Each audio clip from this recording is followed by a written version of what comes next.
Igbo ndị ọma na-ege m ntị ekenekwe m unu ọ dịrị izi hapụ ife na-eme si ka ị ga n'ife m nwa na-ekwu afa m bụ Maazị Ndụbụeze doo n'Igbo Igbo dụkwanụ Igbo bikwenụ nwekwanụ bikwenụ ha adụchara unu ncha na mma ma ndị ọya dụrụ mma ndị kweru n'ife a na-eme o anybody ekweru n'ife a na-eme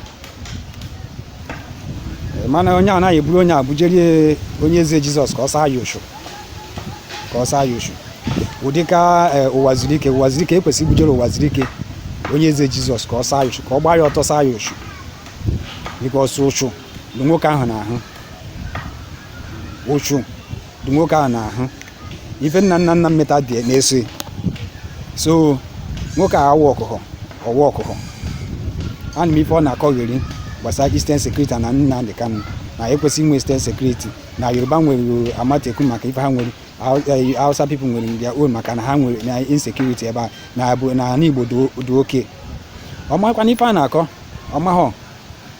ọmahọ maka o nwere two boys na-eso n'azụ ofiro na security ka ha wụ ife na nwoke amara ife ọ fọrọ ya mana onye si na ife ọma ya bịara ndị Igbo ife ọma ya bịa natara ya onye si na ife ọma ya bịara ndị Igbo ife ọma ya bịa natara ya don ndị Igbo everybody watch go video ka unu n'ife onye a na-akọgheri onwe ọchazie anyị chiyata ka anyị tapịazie okwu ọnụ ka anyị tapịazie ya ọnụ together ka anyị tụnee mara ka ife ọ na-akọ ka ọ kọrịtara ọ na-ekwu itezikwe ka ị nidiri je sa ya oshu bụ ọmụnwa ebilive gom na-esa ya oshu ụdị mentin ka eji esa ya oshu na ife m nwa bilive ngwa ngwụ na gwazie m ife m bilive na comment section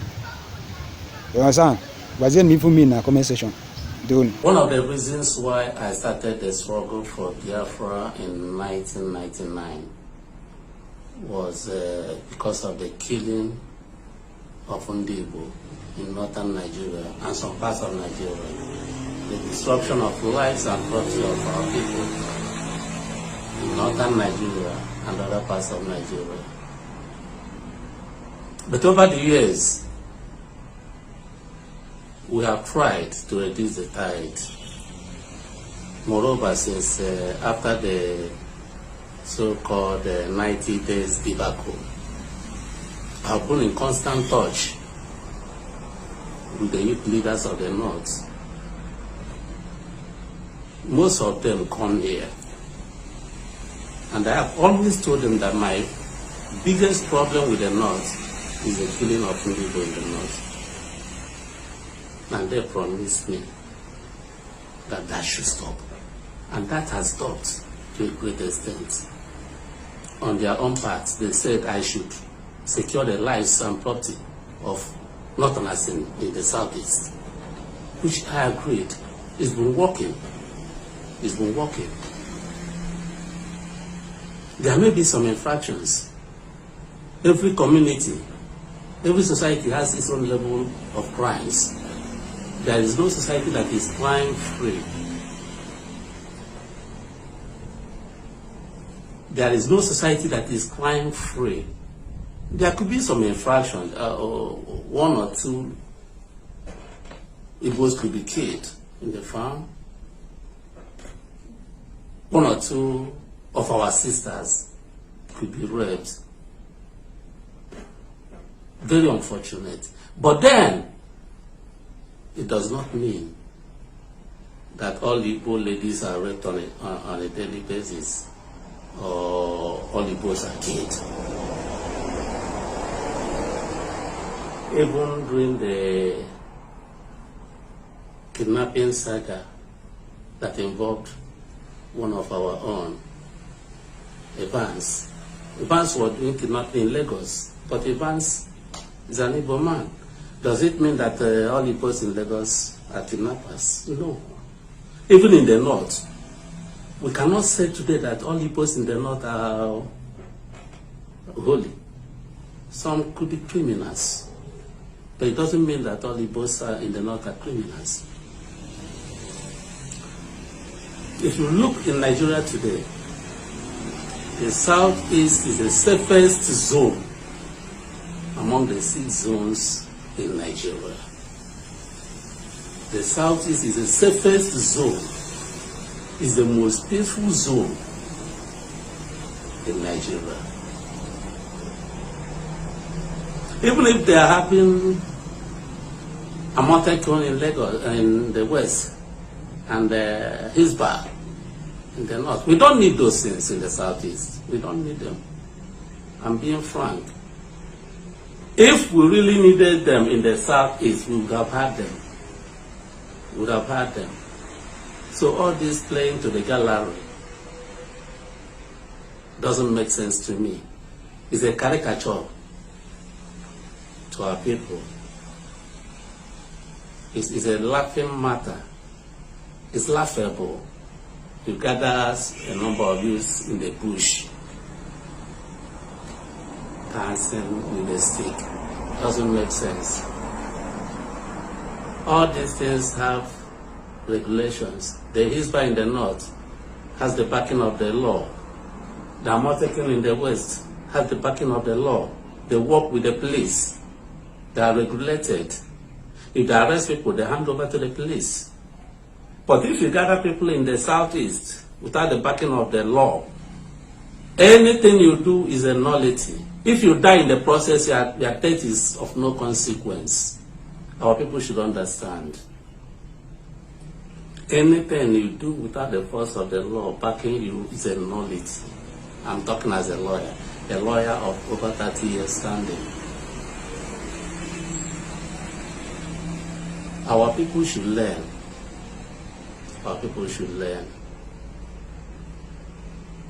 The Southeast, if there is any threat, insecurity in the Southeast, I'm one of those to know. If anybody should talk about security in the Southeast today, uwazurike should be one of them. Because no person in the Southeast today can come out to say that uwazurike should take the back seat when the issue of security arises. Governors could talk of their own states, but I can talk of the entire Southeast because I have my members in every family. I have my security men in every family in the Southeast. I don't need to boast on that. Sorry if I'm so immodest on this, but I know what I'm talking about. Our people are crossing the red lines. I know what I mean.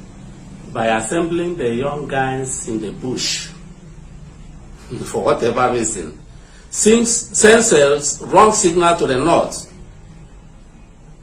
that you want to hunt them, that you want to attack them. You ask yourself first and foremost, do you have the right? Do you have the right to arrest a Fulani herdsman or herdsman? You have the right. If you arrest him, who will you hand him over to? Our people should think.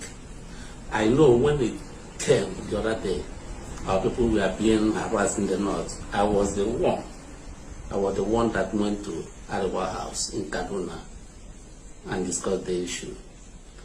People have started again. If you kill one Igbo man or one Hausa man now in the southeast, do you know how many Igbos they will kill in the north? Nobody will talk. All of you will go back to your bedrooms. Nobody will talk. Nobody will come out. But now you are clapping hands, truncating. You must know the consequences of what you do. Ignorance of the law is no excuse. All these people now who are hovering in the bush, if you want to form a security network, is it in the bush, in the forest? Is that where others are forming their own? I don't want to stop anybody from being stupid or being a nuisance. You can be wholly useless if you like, but uwazurike must speak. Some of my friends say, ignore them, they are useless people, they are senseless. I will not ignore anything because I know the consequences of this as a lawyer and as a stakeholder, not only in the Southeast, but in Nigeria. an Igbo man may not regard uwazurike as a stakeholder in Nigeria, but an Hausa man knows that I'm a stakeholder. A Yoruba man knows I'm a stakeholder. Because if it starts, we know those who will come out to face it. Nnamdi Kanu should be warned. He enjoys all these things. It was this month, December, that he said he's going to bring Biafra. That Biafra will come December 2020. Now, this is December 2020, has brought another Ojoro to cover up his deficiency and does he have the capacity? You don't have the capacity. We are here. This is my residence. I'm talking here. You run away. Somebody who cannot withstand the heat. They are doing a Southeast security network, and you run away. You come here, stay with us, and face it. Well, I don't want to talk too much, but I want to warn our people. Look at what happened in Igbo the other day.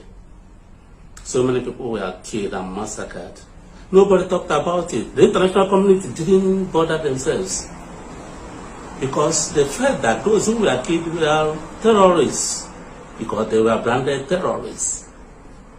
But look at what happened at the toll gate in Lagos. How many people were killed? Few people. But the international community has come down to raise an inquest